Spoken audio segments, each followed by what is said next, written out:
사도신경으로 신앙 고백하겠습니다. 천지를 만드신 하나님 아버지를 내가 믿사오며 그 외아들 우리 주 예수 그리스도를 믿사오니 이는 성령으로 잉태하사 동정녀 마리아에게 나시고 본디오 빌라도에게 고난을 받으사 십자가에 못 박혀 죽으시고 장사한 지 사흘 만에 죽은 자 가운데서 다시 살아나시며 하늘에 오르사 전능하신 하나님 우편에 앉아 계시다가 죄로서 산 자와 죽은 자를 심판하러 오시리라. 성령을 믿사오며 거룩한 공회와 성도가 서로 교통하는 것과 죄를 사하여 주시는 것과 몸이 다시 사는 것과 영원히 사는 것을 믿사옵나이다. 아멘. 찬송가 522장 찬양하겠습니다. 522장 웬일인가 내 형제여.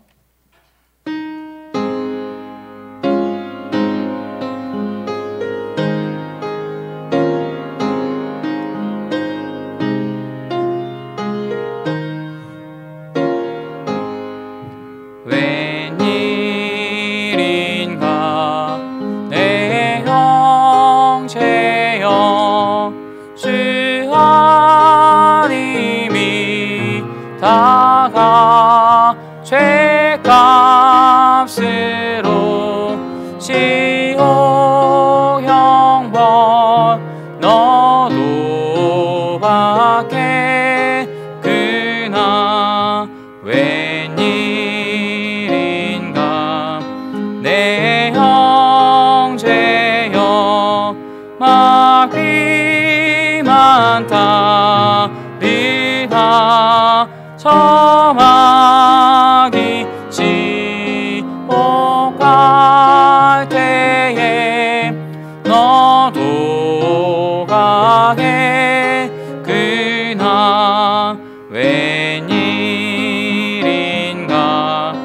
내 형제여 재물만 취하다 세상을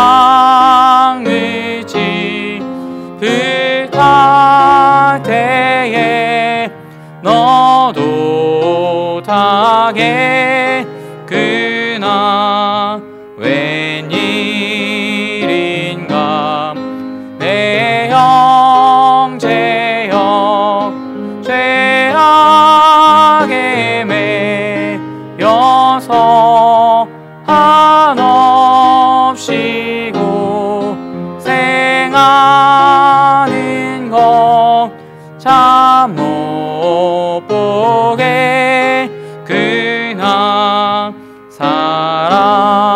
사랑하는 내 동포여 주께로 나오라 십자가에 못 박힌 주 너를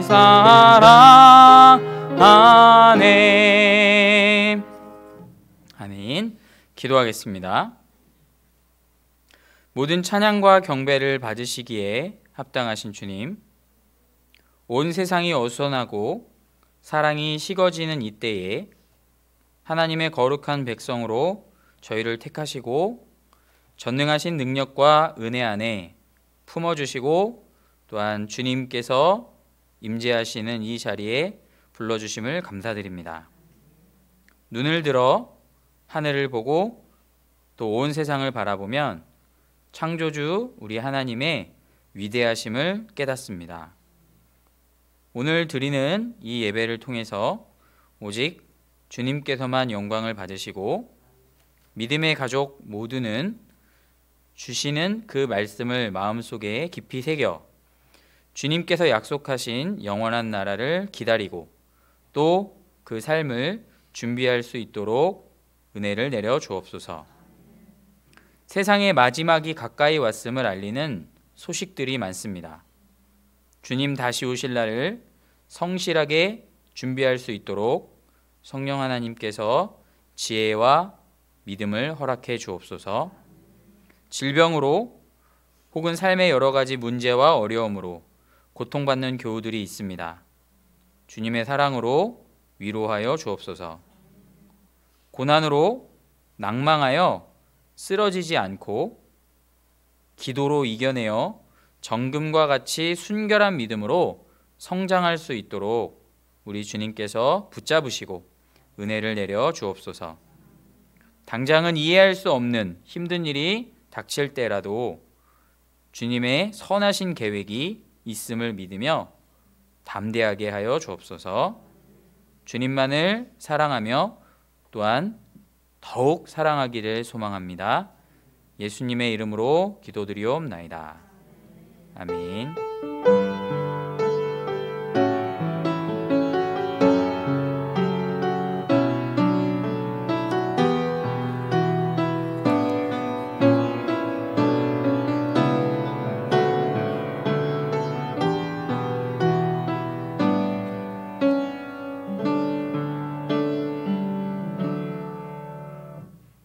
네, 오늘 함께 은혜 나누실 하나님의 말씀은 신약성경 마태복음 4장입니다.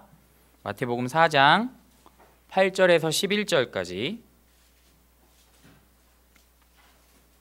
신약성경 마태복음 4장 8절에서 11절까지입니다. 네, 제가 봉독하겠습니다. 마귀가 또 그를 데리고 지극히 높은 산으로 가서 천하 만국과 그 영광을 보여 이르되 만일 내게 엎드려 경배하면 이 모든 것을 내게 주리라. 이에 예수께서 말씀하시되 사탄아 물러가라. 기록되었으되 주 너희 하나님께 경배하고 다만 그를 섬기라 하였느니라. 이에 마귀는 예수를 떠나고 천사들이 나와서 수종드니라. 아멘. 네, 오늘 4월 26일 설교 말씀은 주 너의 하나님께만 경배하라 라는 제목으로 은혜를 나누고자 합니다. 네, 우리 반가운 얼굴들 만나서 다시 이렇게 보게 돼서 환영하고요. 기쁩니다. 우리 서로 이렇게 눈인사 이렇게 하시고 네, 반갑습니다. 네. 이렇게 예배로 다시 모일 수 있게 되면서 여러 가지 생각과 감정이 반가움, 기쁨, 감사, 그리고 한편으로는 뭔가 미안하고 또 뭔가 좀 걱정스러운 이런 많은 마음과 생각이 막 떠올라요. 그래서 만감이 교체한다라는 말이 있는데 그런 것 같아요. 그냥 마냥 기쁘고 감사한 것만 아니라 여러 가지 생각과 감정이 막 교차합니다. 우선은 그래도 여러 가지 어려운 환경을 이겨내고 또 앞으로도 우리가 함께 이겨내야 할 우리 믿음의 가족들에게 응원과 격려의 마음을 전하면서 또 우리 구원자 되신 주인이신 하나님의 은혜가 앞으로도 계속 함께하기를 간절히 바랍니다. 앞으로 차츰차츰 이제 모든 예배를 이제 정상화 해 갈 텐데요. 그 형식만이 아니라 다시 그 예배를 드리는 뭐 시간, 장소, 형식만이 아니라 주님께 대한 우리의 마음, 열정, 그 중심이 온전해질 수 있도록 서로 격려하고 우리 함께 기도했으면 좋겠습니다. 네, 오늘 이제 본문 말씀 들어가도록 하겠는데요. 우리 그리스도인의 목표는 올해 표와도 막 똑같죠. 예수님을 닮는 것입니다. 예수님처럼 생각하고 예수님처럼 말하고 예수님처럼 기도하고 살아가는 것. 그런데 이것은 우리의 힘이나 우리의 지혜로 할 수 없기 때문에 반드시 성령님의 도움을 우리가 구해야 됩니다. 성령님의 그 도움, 주님께서 우리에게 거룩한 마음을 주시고 우리에게 힘도 주시고 계속 구해야 된다는 걸 배웠어요. 예수님께서 평범하게 사람의 몸으로 이 땅에 오셔서 목수의 아들로 사시다가 이제 메시아로서 본격적으로 사역을 시작하십니다. 이걸 공생애라고 하는데 그 공생애를 시작하시기 전 요단강에 가서 그 당시 회개를 외치고 하나님 나라를 준비하라고 외쳤던 요단강에서 외쳤던 세례 요한에게 이제 세례를 받으십니다. 근데 그때 주님께서 세례를 받으실 때 성령님이 예수님께도 이렇게 임재하셔요. 마태복음 3장에 보면 그 내용이 나오는데 성령님이 이렇게 딱 임재하셨을 때, 충만하게 임재하셨을 때 어떨까?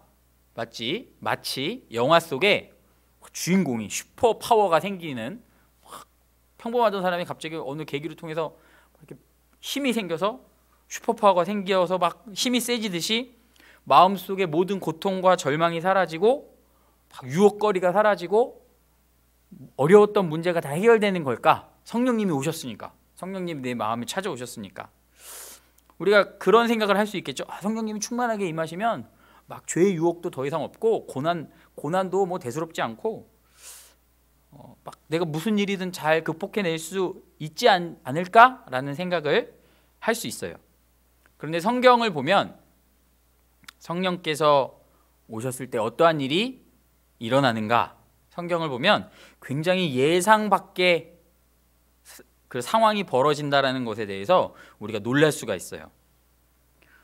성령님의 인도를 받아 이제 공생애를 시작하신 예수님은 그 인도를 받아서 광야로 나가셔서, 광야로 갔다는 건 사람들을 만나지 않고 복잡한 세상의 일을 뒤로 하고 하나님께만 집중할 수 있는 환경으로 들어갔다는 거예요. 거기서 40일 동안 금식 기도를 하십니다. 그리고 그 금식 기도를 마친 그때 성령님의 충만함을 입어 성령님의 인도함을 따라서 40일 금식 기도를 마쳤는데 어떤 일이 벌어졌냐? 마귀가 와서 예수님을 시험해요.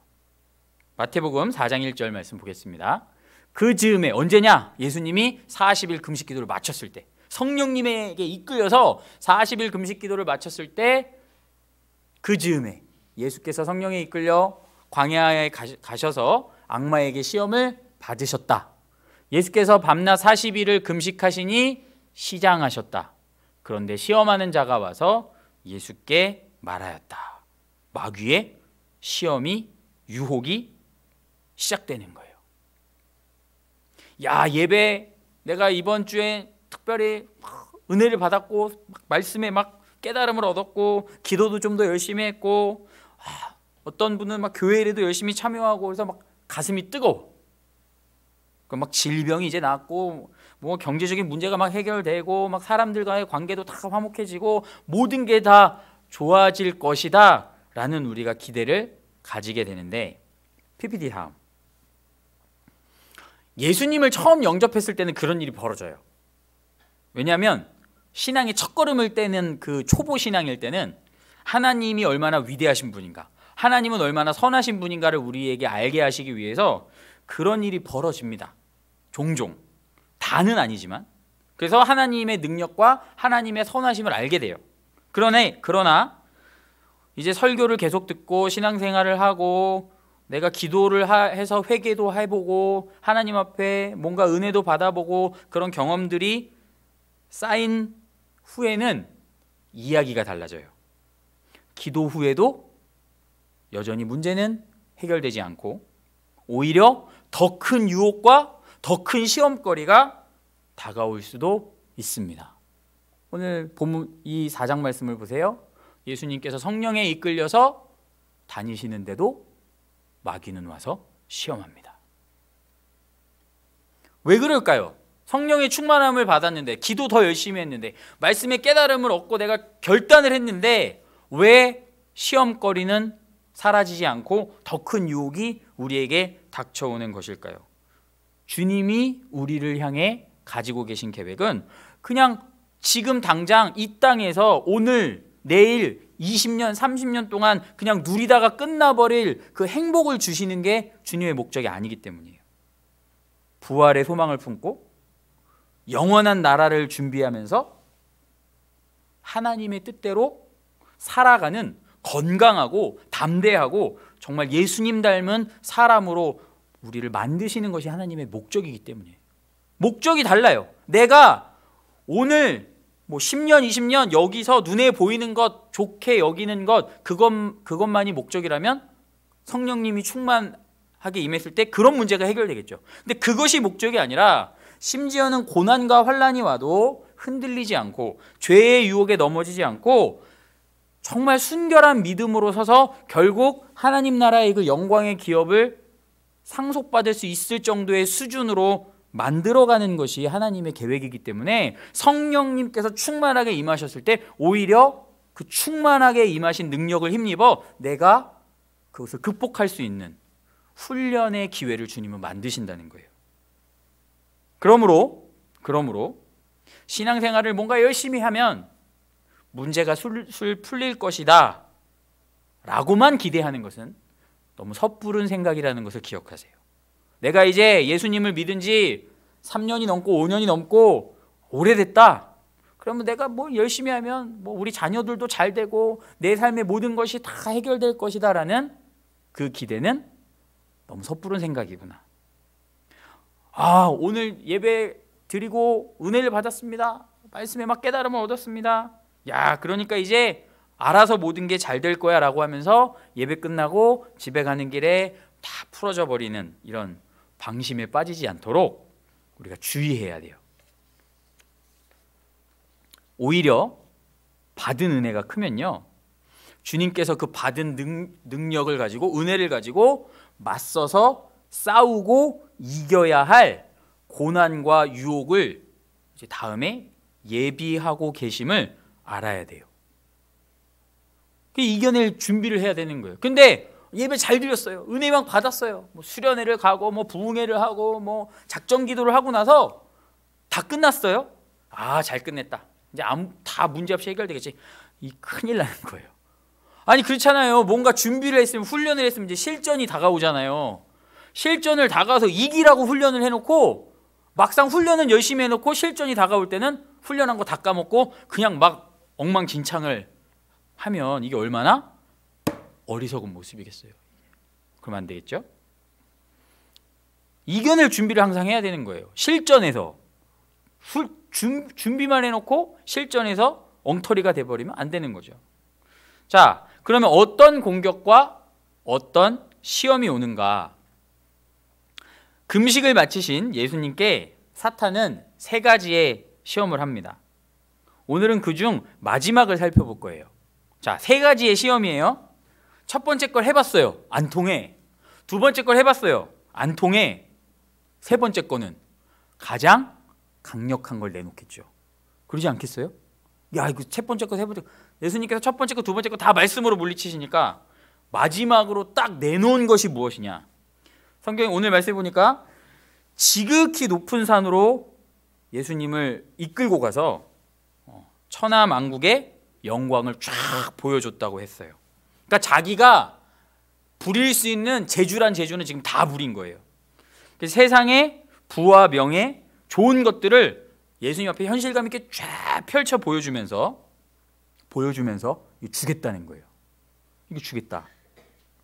예수님이 짊어져야 할 세상의 고통이 있고 십자가가 있는데, 그리고 예수님께서 부활하신 이후에 얻게 될 영광이 있는데 40일 동안 줄이고 힘이 다 이제 빠지셨겠죠. 사람과 똑같은 몸을 입고 계셨기 때문에 그 예수님을 막 유혹하면서 뭐 야라고는 하지 않았겠죠, 예수님께. 그렇게 심각할 필요가 뭐가 있습니까? 내가 편안하게 해줄 테니까, 쾌락을 주고 만족을 누리며 살게 해줄 테니까 대충 넘어갑시다. 나한테 절 한번 하고 내 말대로 이거 받고 이제 그만합시다. 편하게 갑시다. 이거 다 줄게. 이거 다. 여러분, 아이들한테 게임을 시켜주면요 세상 행복해요. 막 뭐 다른 거 들리지도 않습니다. 심지어는 뭐 밥도 막 나중에 먹겠대요. 근데 그렇게 게임에 몰두하는 아이를 야단치는 부모님의 모습을 종종 볼 수 있습니다. 아이들이 그렇게 재밌어하는데, 그렇게 좋아하는데 왜 게임한다고 야단치나요? 애들이 즐거워하는 그 꼴을 보기 싫어서? 에이, 설마. 아이들이 당장 얻는 그 행복감, 즐거움보다 잃게 되는 게 훨씬 더 많기 때문이죠. 그죠? 당장은 그게 너무너무 재밌을지 모르지만 그 재미, 그 잠깐의 재미를 느끼기 위해서 엄청나게 많은 것들을 잃어요. 해롭죠, 해로워. 게임에 중독된 사람은 일단 사회성이 떨어집니다. 주변에 무슨 일이 일어나도 관심도 없어요. 다른 사람이 고통받아도 내가 거기에 집중하고 있으면 관심을 못 갖습니다. 그냥 난 그게 사람하고 대화할 때도 요즘에는 뭐 이렇게 내가 직접 하지 않아도 이렇게 틀어놓고만 있어도 게임이 돌아간대요. 그러니까 그거 돌아가는 게임에 정신 팔려서 사람 앞에 놓고 대화도 제대로 하지 않습니다. 다른 사람들의 염려와 고통에 관심이 없어요. 머릿속에는 온통 그 게임뿐이에요. 내가 뭘 하나 더 얻을 수 있고 내 뭐 수준이 좀 더 올라가고 현실적인 감각이 떨어져 버립니다. 나중에 현실의 어려움에 부딪히면 도망가죠. 게임은 껐다 키면 돼요. 그죠? 다시 뭔가를 만들면 되지만 인생은 껐다 키는 게 안 되잖아요. 다시 뭔가 새롭게 시작이 안 되죠. 도망쳐 버리는 거예요. 이 뭐예요? 게임의 노예가 되고 말죠. 현실에서 도망쳐서.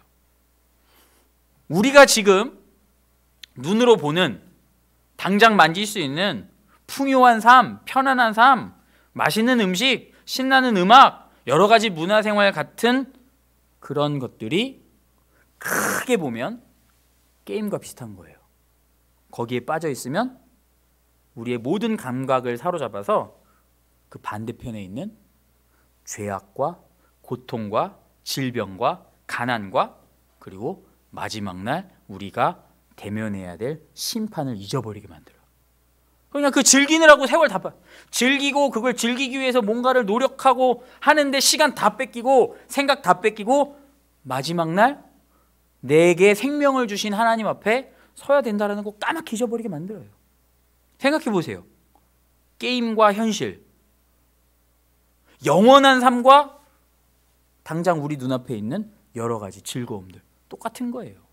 지혜로운 사람이라면 그걸 볼 수 있어야 돼요. 우리는 그래서 매일 이러한 유혹과 거짓말을 마주하고 살고 있다는 걸 알아야 돼요. 매일 마주하고 삽니다. 눈앞에 편안함과 만족, 즐거움을 이렇게 손에 들고 마귀가 교활한 미소를 씩 지으면서 우리를 향해 손짓하는 거예요. 편하게 살자. 뭐 그렇게까지. 경기가 침체됐어요. 생활에 어려움이 닥칩니다. 아니면 불경기지만 뭔가 내가 열심히 지혜롭게 해서 뭔가 일이 잘 풀려서 전망이 좋아요. 그래서 어떤 사람은 경기가 안 좋으니까 회사에 대한 걱정 때문에, 또 어떤 사람은 이 전망이 좋으니까 그거 열심히 하느라 고민하고 일하느라 어이구 주님을 생각할 시간이 없네. 한 주가 지나가 버렸네. 수요일 금요일 뭐 주일 예배 뭐 그냥 휙휙 지나가요. 자, 그렇게 살고 있는 그 사람 옆에서 누가 웃고 있을까요? 주님이 잘했다 웃고 계실까요? 주중에 요즘에 아이들이 학교를 안 가니까 우리가 막 열심히 자녀들 돌보고 챙겨놓으라 너무 힘들었어. 평일에 너무 힘들다 보니까 주일 아침에는 우리가 막 너무 괴로워. 그래서 그냥 어떻게든 일어나긴 했는데 오전 예배 드리는 둥 마는 둥 하고 날씨도 좋은데 짐 싸서 우리 나들이나 가자. 나들이 가서 또 그래 한 주간 고생했으니까. 그 옆에서 주님이 웃고 계실까요? 생각을 해보세요. 주님이 웃고 계실지 아니면 다른 어떤 존재가 웃고 있을지. 그리스도인들이 이런 것에 정신 팔려서 본분을 잊어버렸을 때, 내 기업의 안정과 여러 내가 생각하는 좋은 환경들을 마련하느라 에너지를 다 써버려서 일주일 내내 하나님 생각할 시간은 없고 주일 예배 우리가 드리는 수요일 금요일 뭐 이런 시간 뭐 생각할 수도 없는 이런 삶을 살고 있다면 그 삶의 주인은 도대체 누구인가요? 누가 그 삶의 주인인가요? 잠깐 오해를 막기 위해서 제가 부연 설명을 조금 하자면, 가족의 행복을 위해서 내가 열심히 일을 해서 그 성공을 이루는 것이 그것이 나쁘다라는 걸 말하는 게 아니에요. 지금 이왕이면 가족 모두 건강하고 행복하기 위해서 노력하고 또 내가 맡은 일들을 성실하게 하는 게 그 노력이 중요하죠. 그거 잘하는 거죠. 하나님을 떠난 것도 아니고 죄를 짓는 것도 아니고 뭐 이렇게 뭐 빡빡하게 살아야 되나. 열심히 일한 노력의 대가를 누리는 것은 나쁜 것이 아닙니다. 맞아요. 열심히 성실히 살아가는 것, 내 사랑하는 사람들을 위해 살아가는 것, 그거 나쁜 거 아닙니다. 성실 자체가 나쁜 게 아니에요. 그런데 여기 함정이 있어요. 여기 함정이 있다고. 오늘 말씀해 보면 마귀가 예수님께 무슨 죄를 지라고 하지 않아요. 악을 행하라고 하지 않아요. 자, 내가 이거 줄 테니까 거짓말을 해라, 누군가를 미워해라 하지 않아요. 뭐라고 얘기해요? 다만 내게 경배해라. 그리고 그냥 이거 주는 거 누려라. 4장 9절 이르되 만일 내게 엎드려 경배하면 이 모든 것을 내게 주리라. 줄게. 경배해. 죄를 지라는 게 아니에요. 그런데 여기서 마귀가 경배하라는 이 말은 그냥 엎드려 절하는 행동을 의미하는 게 아닙니다. 여기서 나오는 의미는 나를 주인으로 인정해라. 내 말대로 하겠다고 해라. 내가 주는 생각과 논리를 따르고 살아라. 자, 반대로 표현하면 하나님이 내 삶의 주인이라는 걸 거부하라는 뜻이에요. 근데 그걸 싹 감췄어. 하나님의 백성으로 하나님께 받은 생명으로 하나님 뜻대로 살아야 되는데 그걸 싹 돌려서 뭐라고 얘기하냐? 내가 좋은 거 다 줄 테니까, 만족할 만한 거, 행복할 만한 거 내가 다 줄 테니까 내 말대로 해라. 이거예요. 은근슬쩍 하나님 자리에 행복과 영광과 화려함을 올려놓습니다. 그리고 거기에 슬쩍 자기도 올려놔요. 주님으로 인한 행복이 아니라 주님 없어도 세상 것으로 누리는 행복으로 살라는 거예요. 나를 주인으로 섬기면서 내가 그렇게만 하면 내가 다 해줄게. 하나님께서 이스라엘 백성을 구원하시고 언약을 맺으십니다. 나는 하나님이 되고 너희는 내 백성이 되라. 근데 제1계명이 뭐죠? 제1계명 출애굽기 20장 2절 PPT. 나는 너를 애굽 땅 종되었던 집에서 인도하여 낸 내 하나님 여호와니라. 너는 나 외에는 다른 신들을 내게 두지 말라. 여기서는 애굽의 여러 우상들을 이야기하기도 하지만 하나님보다 더 사랑하는 것, 하나님 없이 내가 살 수 있는 것처럼 의지하는 대상, 그게 어떤 것이든지 그걸 말하는 거예요. 너를 위하여 새긴 우상을 만들지 말고 또 위로 하늘에 있는 것이나 아래로 땅에 있는 것이나 땅 아래 풀 속에 있는 것에 어떤 형상도 만들지 말고 거기에 경배하지 말고 그걸 신뢰하지 말고 너에게 다른 어떤 신도 의지할 대상도 두지 말고 나만을 섬겨라. 그런데 많은 그리스도인들이 마귀의 속임수에 속아 살아요. 세 번째 시험, 가장 강력하고 가장 교묘한 시험이 아니겠습니까? 이것도 안 되고 저것도 안 되고. 근데 예수님을 속이려 했던 그 시험에 우리도 속고 산다고요. 우리는 그렇게 생각해요. 나는 주님만 예배해요. 주님만 믿어요. 난 부처를 믿는 것도 아니고 알라를 믿는 것도 아니고 공자를 믿는 것도 아니고 주님께만 난 예배 드립니다. 주일날 예배 드립니다. 난 주님께만 기도해요. 그렇기 때문에 나는 하나님만 섬깁니다 라고 생각해요. 마귀에게 속기도 하고 스스로를 속이기도 하죠. 그러나 그 삶에 있어서 하나님을 먼저 섬기고 하나님의 말씀을 배우고 하나님께 기도하고 하나님이 주시는 지혜와 사랑 때문이 아니라 거기까지 생각 안 하고 그냥 내 생각 안에서, 내 주장 안에서 물질, 성공, 안락함의 어떤 내가 기준을 세워놓고 내 시간을, 정성을, 에너지를, 젊음을 거기에 먼저 투자하는 거예요. 그럼 하나님을 주인을 섬기는 게 맞나요? 아니잖아요. 말은 그래. 그런데 내 모든 시간과 정성과 모든 것들을 내가 세운 하나님의 계획이 어떠신지, 하나님의 말씀이 어떠신지 내가 기도를 먼저 해보고 배우는 것이 아니라 항상 그건 일단 나중이야. 그냥 예배 시간만 가서 들으면 돼. 그 모든 생활의 우선순위를 내가 결정해. 내가 세운 기준에 도달하게 돼. 그럼 그 삶의 주인이 누구인가요? 나인 것 같죠? 근데 내가 목표로 삼고 있는 그걸 위해서 내 인생을 다 썼어요. 그 세상의 영광이 내 주인이 되는 거예요. 그걸 쥐고 나를 유혹하고 흔드는 마귀가 내 삶의 주인 행세하고 있는 거예요. 예수님을 믿으면 우리가 믿음으로 구원받지만 그러나 여전히 모습은 세상의 종으로 살아갈 수 있는 거예요. 이게 마귀가 우리를 넘어뜨리고자 하는 괴계입니다. 직접적으로 말하지 않아요. 표현하지 않아요. 죄져라, 미워해라. 그거 죄인 줄 알아. 근데 뭐냐면 하나님을 주인으로 인정한 삶이 아니라 내 욕심과 내 욕구와 내 목표를 주인으로 삼는 삶. 누가복음 16장 13절 하인이 두 주인을 섬길 수 없나니 혹 이를 미워하고 저를 사랑하거나 혹 이를 중히 여기고 저를 경히 여길 것임이니라. 너희는 하나님과 재물을 겸하여 섬길 수 없느니라. 하나님께서 우리에게 주시는 만큼, 허락하시는 만큼, 하나님께서 내게 이렇게 하라는 만큼 주님의 결정에 따르려고 한다면 주님께서 우리에게 허락하시는 부분이 분명히 있습니다. 하나님께서 사랑하는 우리 자녀들을 맨날 굶고 막 힘들고 어렵게만 하기 원하실까요? 그러지 않아요. 근데 우리는 하나님께 먼저 하나님의 주인됨을 인정하기보다 자꾸 이 당장 눈에 보이는 게 빠른 거예요. 양쪽에서 우리 마음속에 일어나는 마음이 있습니다. 하나님께 먼저 기도하고 하나님께 먼저 나아가야지. 그런데 이거 급한데, 급한 불부터 꺼야지. 대립될 때 한쪽으로 기울 수밖에 없어요. 우리 몸은 하나인데, 그죠? 주님께서 말씀하시는 거예요. 하나님께 온전히 순종하든지, 그래서 하나님께서 주시는 선하신 계획 안에 내 삶을 꾸려나가든지, 아니면 내가 물질을 따르면 하나님의 뜻과 계획을 따를 수 없다는 겁니다.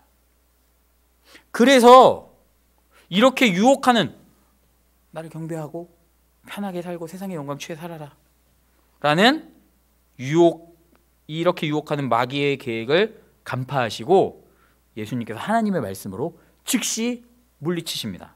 4장 10절 이에 예수께서 말씀하시되, 우리 함께 읽어볼까요? 사탄아 물러가라.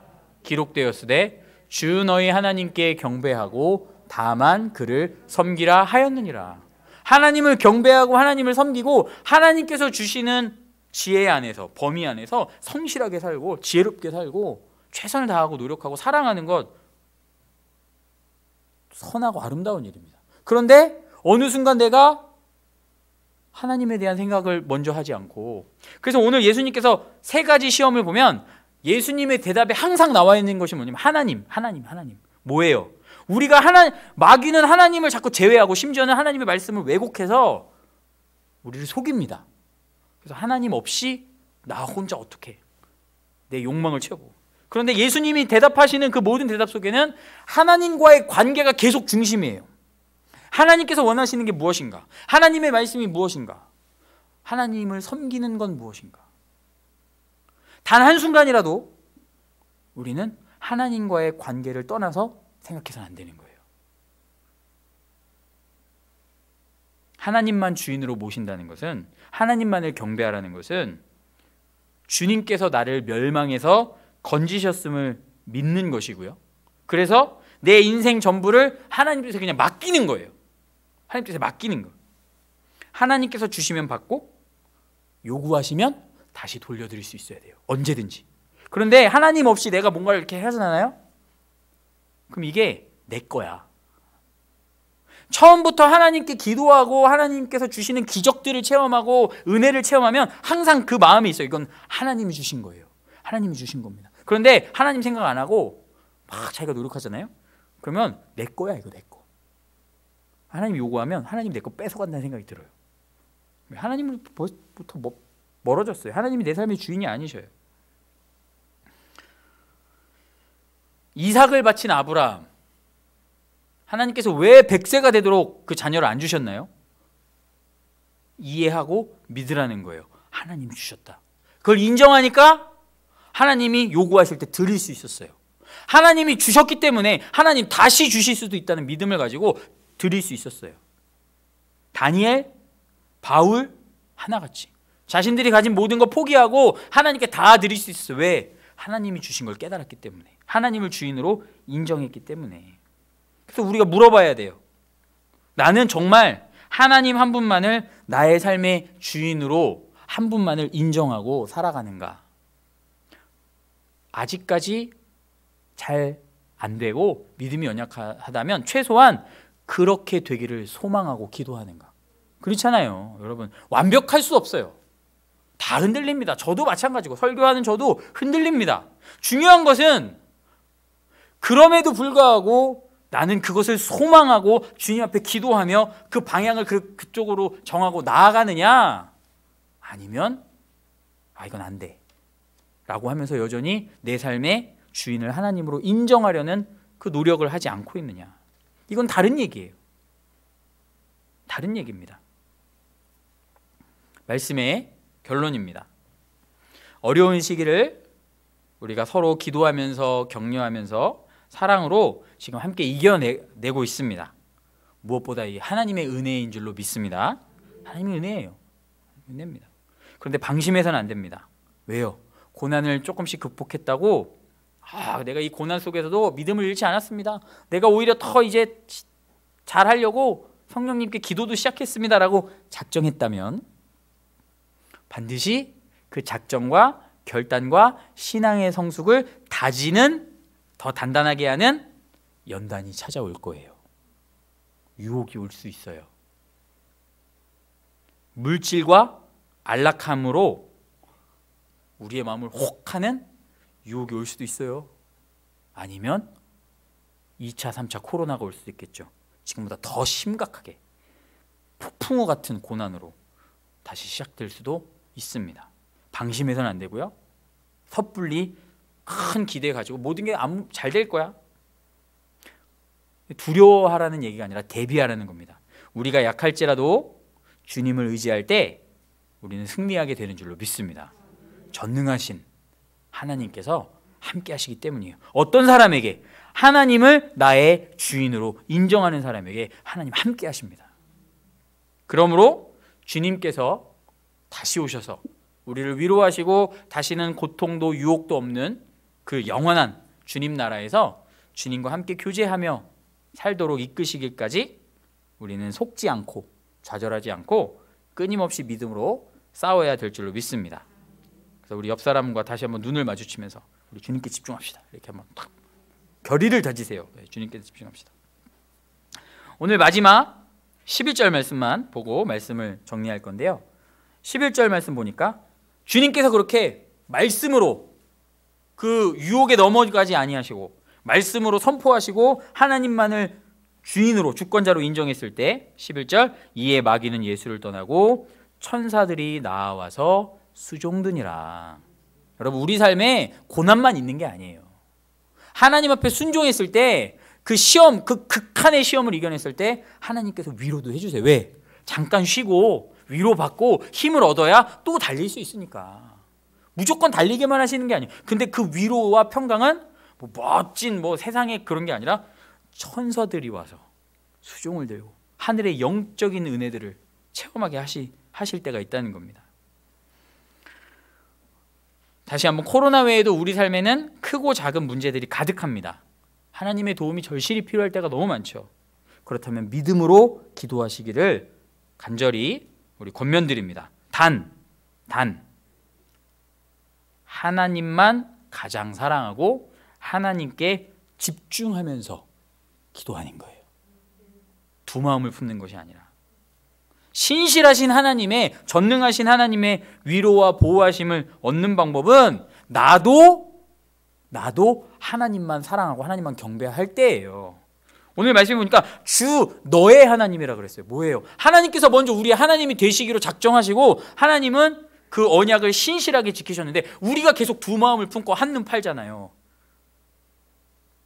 하나님만 주인으로 인정하고 따를 때, 그래서 때로는 하나님을 따르기 위해서 우리가 고난의 십자가를 짊어질 때 하나님도 그 신실하고 순결한 믿음을 기뻐하시고 환난에서 건져주시기도 하고 능력으로 우리를 도와주시는 거예요. 그런데 우리가 어떠냐면 자기가 자기 인생 그냥 자기 멋대로 살아. 문제가 터지면 그때 하나님 찾아요. 평상시 하나님 주인으로 인정 안 해요. 문제가 터지면 그때 하나님 찾아요. 그럼 하나님께서 뭐라고 하실까요? 너가 내 삶의 주인으로 살았으니까 그 문제도 너가 해결해라 하시지 않겠습니까? 하나님이 우리의 하인이에요? 우리의 종입니까? 하나님을 주인으로 인정할 때 하나님이 하나님의 사랑하는 자녀들을 보호해 주시고 책임져 주시는 거예요. 근데 나는 내 멋대로 살면서 어려운 거 힘든 일 있을 때만 주님 앞에 도와주세요. 회개가 먼저 앞서야죠. 회개가. 돌이킴이 있어야 돼요. 아닙니다. 이제 하나님, 주님이 내 삶의 주인이십니다. 하나님께서 내 삶의 구원자이십니다. 그 마음에 결단이 있을 때 그때 우리의 기도가 힘 있는 기도가 되는 거예요. 하나님께서 그 기도를 들으시는 거예요. 여러분, 우리의 마음을 항상 돌아보고 하나님만을 경배하는 믿음의 자녀들이 되기를 간절히 바라고 소망합니다.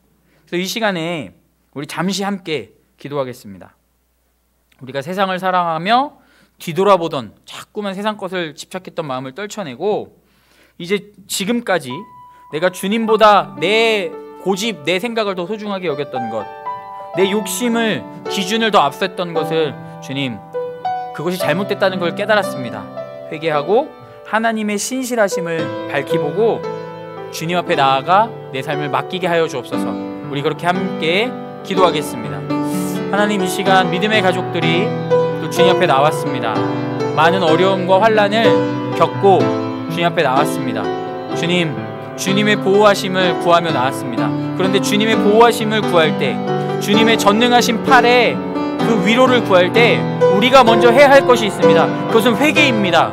내가 내 삶의 주인이 되려고 했고 하나님이 아닌 다른 어떤 것, 물질적인 것, 세상의 쾌락, 즐거움, 내가 세워놓은 기준들을 하나님 자리만큼 높여놓고 내가 필요할 때만 하나님을 찾았던 그러한 잘못된 삶의 방향들을 고치고 회개해야 될 줄로 믿습니다. 그럴 때 하나님께서 정말 함께 하시고 하나님의 자녀로서 그 마음을 결심하고 나아가는 자들에게 위로와 평강을 허락하여 주실 줄로 믿습니다. 주님, 오늘 예수님께서 말씀으로 승리하신 것처럼 우리도 그렇게 말씀으로 싸워 승리할 수 있도록 은혜를 허락하여 주옵소서. 살아계신 하나님, 우리의 기도를 들으시고 또한 합당한 기도에 반드시 응답하심을 믿습니다. 주님 앞에 간절히만 구하는 것이 아니라 내가 정말 삶 속에서 매 순간마다 하나님을 나의 주인으로 인정하는지, 하나님만을 경배하는 삶을 살아가는지 돌아보고 이제 그렇게 살기를 소원하며 결단하는 신앙이 되게 하여 주옵소서. 우리가 불완전할지라도, 우리가 연약할지라도 주님은 이미 우리를 먼저 사랑하셨고 우리가 주님 앞에 나아가기를 기다리고 계심을 믿습니다.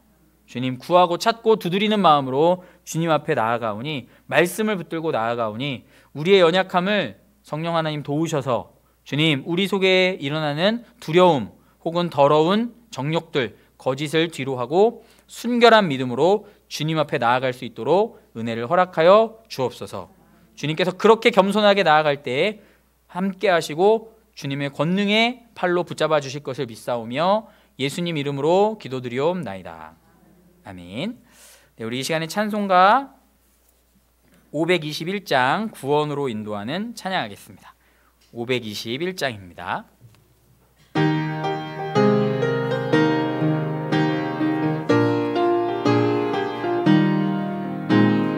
구원으로 인도하는 그 문은 참 좁으며 생명으로 인도하는 그 길은 참 험하니 우리 몸에 매여 있는 그 더러운 죄짐을 하나 없이 벗어놓고 힘써서 들어갑시다.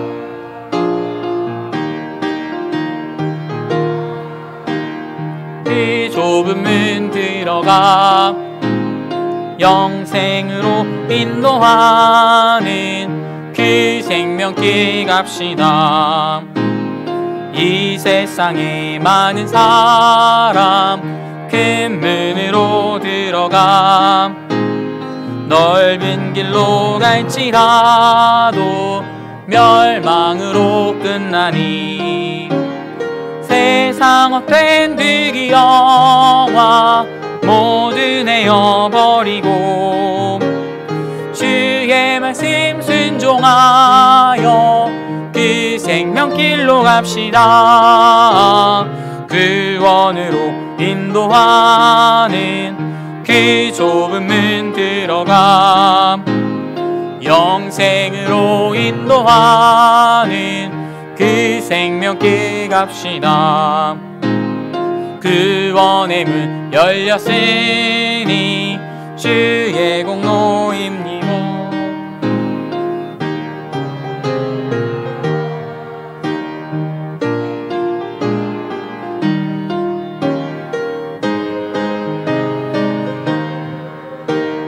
들어가고 싶으나 한 번 닫힌 구원의 문 또 열려지지 않으리. 구원으로 인도하는 그 좁은 문 들어가 영생으로 인도하는 그 생명길 갑시다. 아멘. 네, 봉헌 기도하겠습니다. 주님께 11조 예물 드리셨습니다. 네, 그리고 선교 예물도 드리셨고요. 네, 지금 해외 여러 어려우신 분들이 굉장히 많은데, 네, 하나님의 은혜로 기도와 함께 우리 도움이 됐으면 좋겠습니다. 또 감사원금 제목과 함께 올리셨습니다. 네, 함께 감사 예물 드리셨고요. 네, 그리고 주일 예물도 함께 드리셨습니다. 기도하겠습니다. 하나님, 다시 한번 하나님께서 우리의 하나님 되시고 나의 하나님 되시고 나의 삶을 책임지심을 믿고 감사를 드립니다. 주님, 눈앞에 보이는 환경이 너무나 거세서 또 눈앞에 닥쳐오는 유혹이 너무나 달콤해 보여서 마치 하와가 그 하나님께서 금하신 선악과를 볼 때 참 보암직하고 먹음직스럽고 지혜롭게 할 만큼 탐스러웠다는 그 성경의 기록처럼 우리의 마음과 시선을 빼앗는 세상의 것들이 얼마나 많은지 주님, 우리가 그것을 늘 깨닫고 우리의 연약함을 발견합니다. 그때마다 저희들이 기도할 수 있도록 오늘 말씀을 기억하고 내가 세상과 타협하지 않고 그 뒤에서 도사리고 있는 교활한 마귀의 계계에 넘어지지 않고 하나님만을 섬기고 하나님만을 경배하기를 기도하는 믿음의 가족들이 되게 하여 주옵소서. 오늘도 이 어려운 시기에 하나님 앞에 빈손으로 나오지 않고 주님 앞에 믿음으로 내 삶의 주인 되시는 하나님께 예물을 올려드립니다. 또한 더 많은 이들이 생명으로 인도함을 받기 원하며 하나님의 그 선하신 복음이 증거되기를 원하며 선교 예물과 또 우리 삶에 이루신 놀라운 일들을 감사하며 고백으로 감사 예물, 또 주일 우리에게 허락하셔서 우리의 삶의 중심을 예배로 바로잡을 수 있도록 하심에 감사하며 주일 예물을 올려드립니다. 주님, 예물을 올려드린 10년 가운데 성령님 찾아오셔서 역사하시고 담대함을 허락하여 주옵소서. 세상의 유혹과 어려움과 맞서 싸울 수 있는 지혜와 능력을 허락하여 주시고 또 그 삶에 있어서 정말 하나님의 자녀로서 백성으로서 선을 행하고 나누어질 수 있도록 경제적인 어려움이 없도록 하나님께서 도우시고 그 삶을 지켜 주옵소서. 우리의 예배와 우리의 예물 함께 받으신 주님께 감사드리며 예수님 이름으로 기도드리옵나이다. 아멘. 네, 교회 소식 잠깐 나누고 축도로 마치겠습니다. 우리 다시 한번 우리 한 주간도 승리하시기를 바라고요. 이제 걱정이에요. 걱정도 있어요. 왜냐하면 사람들이 벌써 이제 다 풀려가지고 막 이렇게 그랬다고 하는데 우리는 이렇게 열심히 마스크 하고 거리 두고 하면서 예배 열심히 드리는데 또 밖에 나가 보면 이제 막 다들 막 이렇게 막 그래서 걱정입니다. 그런데 하나님께 그것도 맡겨야 되겠죠. 그래서 우리 옆에 분들에게 우리 힘냅시다, 화이팅합시다 이렇게 한번 다시 한번 너무너무 이 시간에 또 만나 뵙게 돼서 감사하고요. 그래서 어려움을 당하시는 분들 아직 있습니다. 회복 중에 계신 분들 정말 또 여러 가지 삶의 어려움, 우리가 알지 못하는 어려운 분들이 많은데 기도하고 또 도움의 손길을 내밀고 우리 교회 안에서도 서로 관심을 갖고 이렇게 격려하고 응원했으면 좋겠습니다. 기도위원 분 이제 맡으신 분들이 계시잖아요. 주일 낮 예배, 주일 저녁 예배 순서에 따라서 이제 준비해 주시고 그 기도위원 순서 제가 확인하겠습니다. 주보 우리 만드실 때 그 순서 있죠. 그래서 미리 한번 공지해 드릴게요. 그래서 5월 첫 주부터는 이제 그 예배 기도위원분들이 기도해 주실 수 있도록 이렇게 부탁을 드립니다. 그리고 우리 각 임원 그리고 기관장님들 우리 선생님들은 우리 학생들 회원 관리에 이제 지금 이제 탁 다시 모이게 될 때 한 번 더 힘써 주셔서 전화로 한번 이렇게 또 안부도 물어주시고 응원도 해주시고 해주셔서 정말 사랑으로 다시 연합할 수 있도록 이렇게 부탁을 드리겠습니다. 네, 그러면 축도로 예배 마치겠습니다. 이제는 우리 주 예수 그리스도의 은혜와 하나님의 크고 놀라우신 사랑과 성령님의 내주하시고 교통하시고 인도하심이 하나님만을 섬기며 악한 마귀의 교활한 꼬임에 넘어가지 않고 하나님만을 경배하기로 다짐하는 그렇게 기도하는 믿음의 가족들과 그 가정과 자손 위에 이제로부터 영원까지 함께 하실지어다. 아멘.